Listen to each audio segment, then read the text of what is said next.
Welcome to Truck and Talk, the podcast where we go beyond the surface of logistics to meet the people driving innovation across the supply chain. I'm your host, Stephanie Valle, and today's episode is a special one. We're exploring the evolution and future of Mesilla Valley Transportation, and I'm joined by a key leader in the organization, George Chasteen, the Chief Operating Officer of Mesilla Valley Transportation. We're going to talk about cross-border challenges, recent changes in the company, dedicated freight services, and the growing role of technology in logistics. George, thank you for being here. Thank you. I'm glad to be here. Well, we're glad to have you. And before we delve into MVT's cross-border strategy, we begin with our segment called Fuel for Thought, where we spotlight recent industry developments and also gather insights from our guests on their implications for the logistics landscape. So first, the U.S. logistics sector is experiencing renewed challenges in 2025 due to a global trade war and new tariffs introduced by the Trump administration. Logistics costs have risen, and companies are adapting quickly to these disruptions. So, George, how is MVT navigating these trade policy shifts, and what strategies are being employed to maintain resilience in the face of such economic uncertainties? Yeah, well, it's evolving is the key word there. Mm-hmm. So things are evolving at a fast rate. Tariffs are on, tariffs are off. A little bit of fatigue, I would say, with some of our shipper partners. But, MVT's overall strategy is, we have a lot of levers that we can pull for our customers, a lot of different services. We got a really creative team, and we have a lot of capacity. So, our approach through the whole process is trying to be a good partner to our customers, to our shippers, and, help them any way that we can. And, we have a lot of resources at our disposal given the amount of international or cross-border freight that we do. Can you maybe give us an example of something you've had to do over this time? Yeah. One unique aspect of our business, we have some bonded warehouse space. We have some FTZ space as well. Mm-hmm. So we've been able to help some customers on some of the freight going from Mexico to Canada, put it in the bonded warehouse. Right, which we discussed in a prior episode. Yeah, okay. Perfect. Excellent, yeah. And, so we've been able to do some things there. We've also seen some customers try to ship and get ahead of tariffs.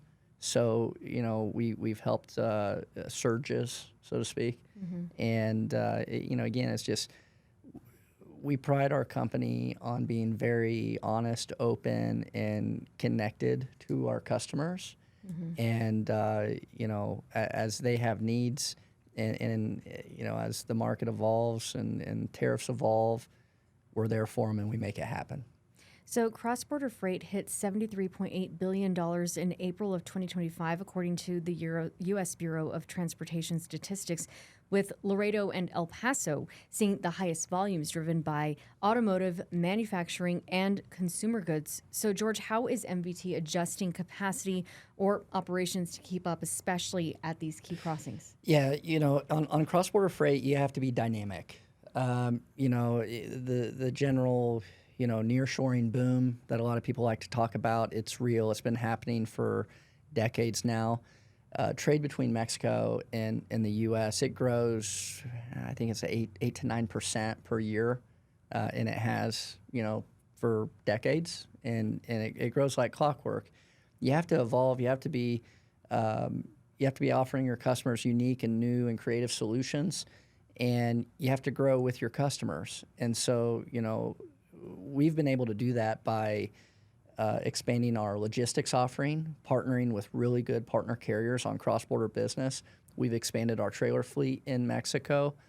We've opened new and more cross docks along the border, and and then there's another one. We recently opened an intermodal offering as well. So when you think of MVT, you necessarily don't think of the train, but we have so many mechanisms and levers that we can pull, and we lean on our infrastructure, those cross docks, our terminals. We have terminals in Nuevo Laredo, Juarez, Laredo, El Paso. We have rail-served cross dock warehouses in El Paso, and we leverage all of it. Mm. So are there maybe opportunities or even risks that shippers might overlook when volume spikes like when volume spikes like this near the border? Yeah, well, the border grows. The border freight grows every year, the northbound freight. It grows like clockwork. And, the other side of that is it's also not consistent within the year. It ebbs and flows. So, there's at certain times of the year during produce season, it booms. In early Q4, it booms. There's certain commodities that, there's certain commodities that ship in a peak season as well on the dry van side, right? So, people in the northern United States don't buy air conditioners in the winter, right? So, things like that. And so we've done a great job of really diversifying our portfolio, but also really servicing those customers that do have those ebbs and flows and spikes. And again, it's all about having all those different capacity levers at your disposal and growing with your customer. Well, this wraps up our edition of Fuel for Thought. So these headlines definitely remind us that logistics is never static. It is a fast-moving world that is shaped by policy, demand, and innovation. So let's shift gears now, and we're going to dive deeper into today's conversation with George P. Chasteen to explore how MVT is staying ahead in this evolving landscape. So first, MVT has gone through several important changes recently. Can you walk us through the integration of MVT logistics, MVT warehousing, and the expansion into dedicated freight services? Yeah, we've been busy. Sounds like it. We launched this in the last 3 months or so, but it's been a while coming. At the end of last summer, early fall, we started to put together a plan of, we're a privately held company, and by a very entrepreneurial owner in Royal Jones, and we looked at the landscape. We look at all of our the different companies under that umbrella of the companies that Royal has, and we said, wow, there's a lot of synergies here that we are not taking advantage of. Our customers need more from us, right? The MVT customers, and so we looked at that and we said, okay, on the MVT logistics side, we have MVT logistics that was started in 2020 as a mechanism to provide our cross-border customers more capacity, because a lot of our shippers and customers in Mexico, they'll ship 600 loads a week northbound. Wow. And so we thought, well, we want to cover half of those with our assets, and let's pool our partners together and cover the other half, with MVT Logistics. And so MVT Logistics was born very much as like a cross-border logistics company. We have an awesome team, awesome office in Monterrey, Mexico. It then evolved into, a small brokerage on the U.S. side supporting our truckload division.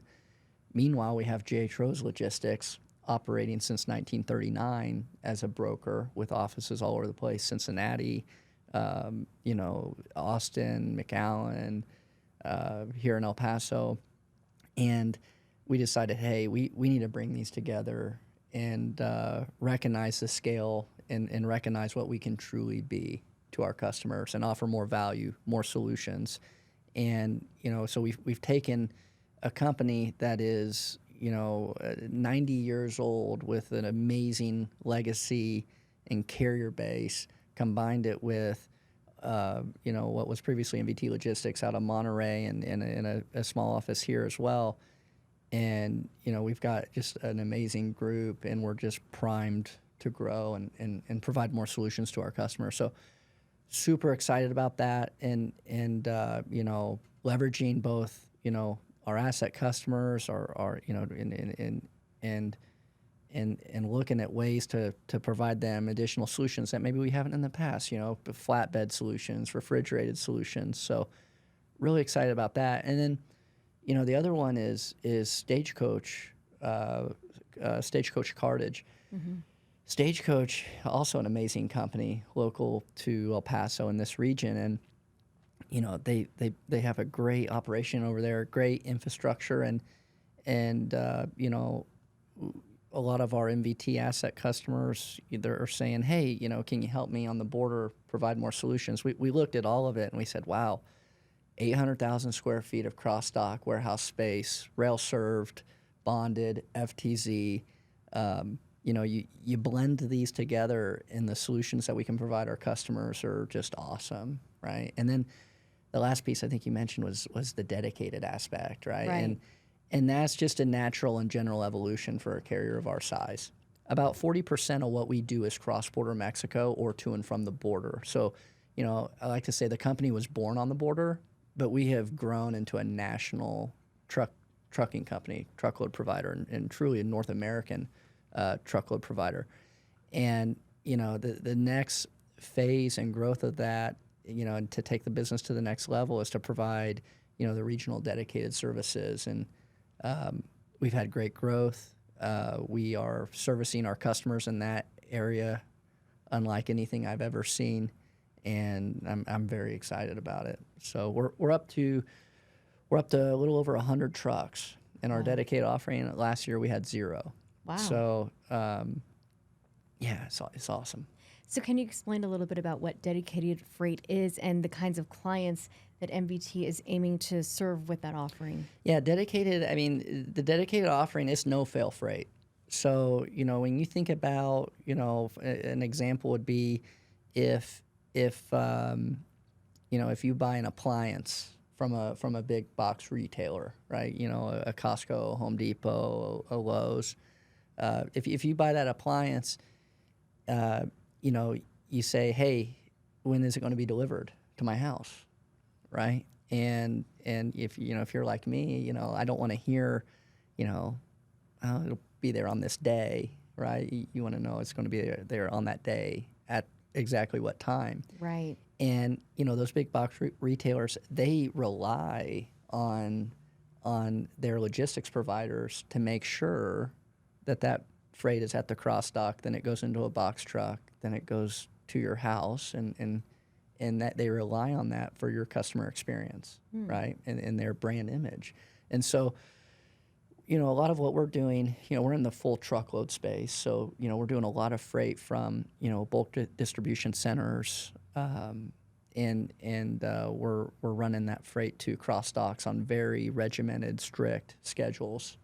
And it's, there's a box truck waiting there for that refrigerator, and it is going to go into your house at the exact time that you want it there. And so it's intense, but we have the team to do it. We have an amazing team, and the service levels are really good, and the drivers actually love it because it's routine, it's consistent, and the drivers are home almost every night. Yeah, and I'm sure it's great for the customers who are saying they expect it at this time, and then it's there. Yeah, So yeah, I think wonderful. we can all relate. Yeah. Right. Of Yeah. like, you buy something or a service provider. Once they want you or they communicate to you that I will be there at 1. Well, if you're not there at 1, they're disappointed. Right. So we operate at a very high level of service on a lot of that freight, and we're doing dedicated freight in the food and beverage space, the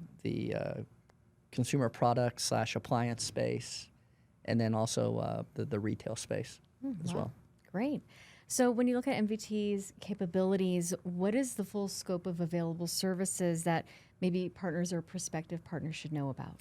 Yeah, I think when people think MVT historically, they think of a very large trucking company, long haul.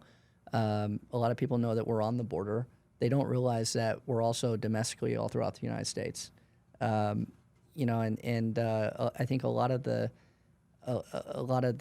historical image thing is also great at fuel economy, very very environmentally friendly company in that regard. And so I think the messages were a lot more than a trucking company. We're a full service logistics provider, all the way to customs brokerage, right? So, Right. we can truly offer our customers everything. Yeah. So how does that diversified service model help support both U.S. and Mexico-based customers more effectively? Yeah, obviously there's obviously overlap.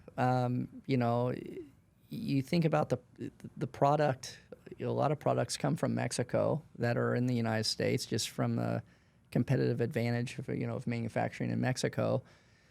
The freight comes, this is interesting. We were tracing through a shipment recently, and we hauled a product from Juarez, Mexico, into Dallas, Texas, into a DC, and then ultimately it was an appliance. It ended up going from Dallas, Texas, DC into a Lowe's DC, right? Oh. And then we actually hauled it dedicated to a cross dock. So we touched the shipment technically on three, the core ways that it went on its life, on its path, Wow. in its supply chain journey, almost into the house. We're not doing final mile, that box truck final aspect, but we're doing everything else. Yeah. Wow. That's amazing. So what are the main challenges that MVT faces in cross-border operations, and how are they being addressed? Yeah. I think that when you think of cross-border, I mean, it's broad, right? I mean, in terms of challenges, you've got a different culture. You have two cultures, right? And being on the border, we live in an area where, we get both of them, along the border. But you have two separate cultures. You have some security challenges, and then just the sheer growth in the boom in the volume of what is coming northbound across the border. You have operational challenges, right? So, in kind of, luckily we have an amazing team that has experience and can attack all of those. I mean, the guys on our team, guys and gals, are fantastic with a ton of experience, and we address those challenges through our experience, but also through our ambition and our growth, and how we've leveraged all of our infrastructure. So, for example, like in Mexico, if someone says, or across border, if someone says, I need you to haul cigarettes across the border, right, or tires or tequila, or our team knows how to do that. That's what we excel at. So we know. Okay, do you need escorts? Are we going to run at night? Are we only going to run during the day? Our team is so prepared from a checklist and an onboarding aspect that, we've seen everything. And then we know what levers we can pull in order to provide more capacity if more capacity is needed, right? What partners can we rely on? What modes can we rely on? How can we cut this up? Maybe we run truckload on a component, we swing it through MVT warehousing, and we put it in a box car, right? Maybe we put it in the in one of our MVT dry vans and deliver it. Maybe we deliver it straight through direct trailer service. So operationally, the team just excels at all of those challenges, and whether it's operational or security or communication, which is the cultural aspect, right? So we're just our team is just really good at providing and solving the typical issues that we see on a cross-border two-culture shipment. I think that ties into the next question, which is about how is MVT navigating the current environment around tariffs and international trade? Yeah, I think that kind of ties into what we were discussing earlier, right?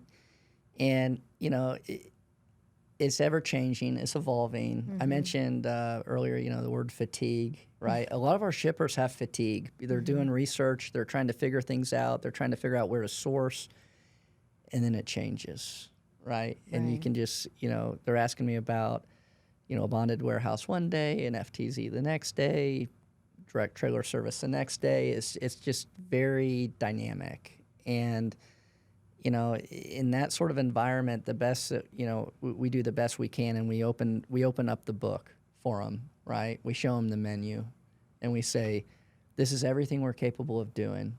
We'll carve it up any way you want us to carve it up, and let's solve it together.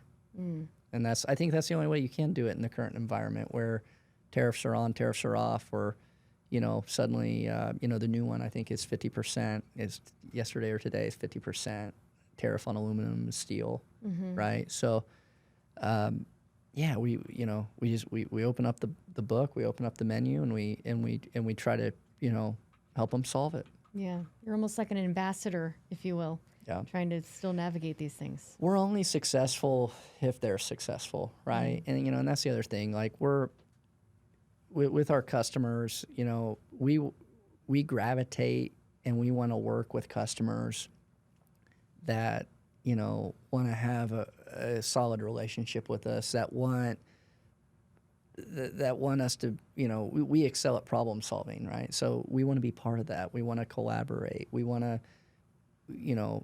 our team is creative in how we can carve stuff up because of that infrastructure and that knowledge. And so that's where we excel. And it's interesting. Like 40% of the business we haul, we are the carrier of the year on. So if a customer has a carrier of the year award, 40% of what we haul, we are their preferred partner, Wow. right? And I think that goes to culture, right? So let's talk about nearshoring. That continues to be a hot topic. So do you see this as a long-term trend? And if so, how is the company preparing to handle it? Yeah, it is a long-term trend, right? I mean, especially now more than ever, I think a case can be made from a geopolitical standpoint, right? I mean, more and more is moving from Asia and moving to Mexico, and that's exciting, and that's there's more and more, like you go to some of the manufacturing regions in Mexico, you go to the Bajío, you go to Monterrey. I mean, it's growing, and the amount of manufacturing and warehouse sites going up there is incredible. And similarly, El Paso and Laredo are experiencing a similar boom, right? I mean, El Paso has grown tremendously. Juarez has grown tremendously. You go to Laredo, and it is crazy from a logistics center and just general, warehouses. We were down there last week looking at a new warehouse that we're going to be opening in Q4. And it's just the evolution of the border environment over the last 10 years is just absolutely crazy. And it absolutely is going to continue, especially as we get away from or as shippers decide to diversify or change their supply chain away from China, right? I mean, Mexico is the beneficiary of that. And I think this next question kind of ties into, I already feel like I know the answer to it, but what differentiates MVT's cross-border solutions from others in the industry? And I would think that just the location itself, that we're on the border. You're right. And the unique thing is that the majority of the large asset-based logistics providers, and people with trucks and trailers and a lot of that, cross docks and warehouses, a lot of them have built their infrastructure up larger in Laredo, where MVT was born in El Paso and Las Cruces, right? So, in the El Paso market, there are 5,000 CDL truck drivers. Wow. We employ 1,000, right? So, we are, 20% of the market here, from a truckload standpoint, and then you consider, the infrastructure of the cross docks and warehouses of MVT warehousing. We're very unique in that, obviously we're the largest logistics player in this market, and we're top 5 in Laredo as well, where most of our peers are significantly overweight in the solutions that they provide their customers in Laredo only. We can actually optimize on freight coming from the Bajío, from central Mexico. We can optimize where to cross it. We have an additional lever to pull, and we can route the freight through Laredo. We can route it through El Paso, and it just gives us more options. And that's because, we were the early, the early starter in this market 43 years ago, right? So I think that's what differentiates us from our peers, and in that we're truly a two-market large player on the border. So, what is your long-term vision for MBT's continued growth and innovation? Yeah, good question. I mean, obviously, long-term growth is continue to grow in the dedicated side of things. We're going to continue to evolve there. We're going to continue to evolve in the logistics side, right? How to provide more value to our customers beyond our trucks. And one of the core ways that we're going to do that is through technology. So we brought on a new CIO a couple years ago, and it's fantastic. It's already transformed our business. He's amazing. And Corey Gokes. And yeah, that it's been solid, and we're really in our data management journey. We're really into building, custom control towers, and how we are pulling all of the data from all of our trailers or our partner carriers' trailers, and how we're able to provide visibility that I don't think anyone else is doing. And I think that, we're using that technology and using the data to drive a lot of decisions. We're using that to provide more value to our customers. And, we're going to continue to grow. We're going to continue to enhance the customer experience, the driver experience, and we're going to use technology. So with that, do you see AI factoring into this? I do. Admittedly, I'm not probably the best person to talk about AI, but I think that, we have begun to introduce it in parts of our business, namely pricing. And then we're looking at some other stuff right now with a couple partners, a couple providers, on some of the administrative tasks. So firm believer in automation, and we will certainly be adopting it as we go along our journey. Okay, so pricing, but you see it going beyond pricing, AI being used in other areas as well. I do, yeah. I mean, in the end, we want the customer experience to be better, and we want the driver experience to be better. And we've really focused in those two areas in a lot of our technology enhancements over the past 2 years. We have 2 project management teams that focus exclusively on projects just in those 2 areas. So we're going to continue to look at what solutions and options we have in those 2 arenas to adopt and make it a better experience for our customers and drivers. I wanted to ask you about some key benefits that the dedicated freight services bring to high demand clients, like you mentioned, the Lowe's case study. Yeah. I'm sorry, can you repeat the question? Sure. What are some key benefits that dedicated freight services bring to high demand clients? Service, right? I mean, it's that absolutely have to have it service. It allows us to put the resources in place to engineer. We have an amazing team. We have our leader of our pricing engineering team is fantastic. We use a very solid software stack there, and the service is why a customer should want to go dedicated. There's also opportunity, in a shorter haul context where it can also lead to savings as well. So you get the best of both worlds there. But absolutely, it's that time critical service that allows us to put the resources behind it to make it happen. Can you explain how the structure, not guesswork approach helps ensure success in onboarding and project execution? Say that again. Strategic onboarding. Yeah, okay. All right. Yeah, we are very much a process-driven company. And, we have a very strategic onboarding template that, we have our project management team and the operations team and our IT technology team has put together over the last year and a half. And it allows us to onboard business in a manner where I think we absolutely meet our customers' expectations. So, we engineer it, we design it, we make sure it's a match, we make sure it's a fit, and the end experience for the customer is a good one. Mm-hmm. So, what advice would you give to logistics professionals who are navigating today's cross-border complexities? Yeah, there's been a lot of people enter the logistics arena on cross-border. A lot of brokers, and you can't fake it to make it on cross-border. I'll just leave it at that. I mean, you cannot fake it to make it, and if you do, you're going to get loads stolen. You're going to anger your customers. There's no replacement for experience.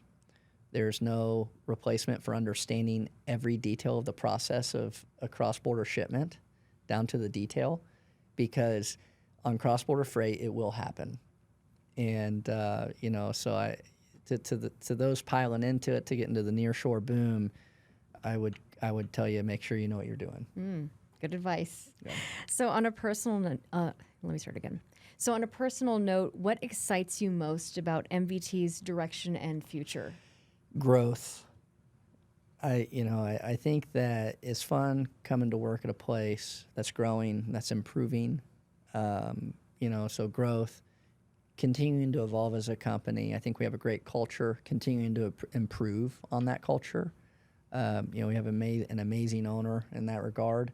And, I think the most exciting thing is growth and seeing the employees grow and, enjoying the journey. Wonderful. Well, George Chasteen, thank you for giving us your insights and sharing all of your knowledge with us today. Thank you. And also want to just thank you for giving us a front row seat into how Mesilla Valley Transportation is redefining logistics, not just moving freight, but moving the industry forward. From strategy to execution, today's conversation proves that logistics isn't just about lanes and loads. It is about leadership, innovation, and vision. And to our listeners, if you found value in today's episode, don't forget to subscribe, share, and stay tuned. Until next time, stay safe, stay sharp, and keep on trucking.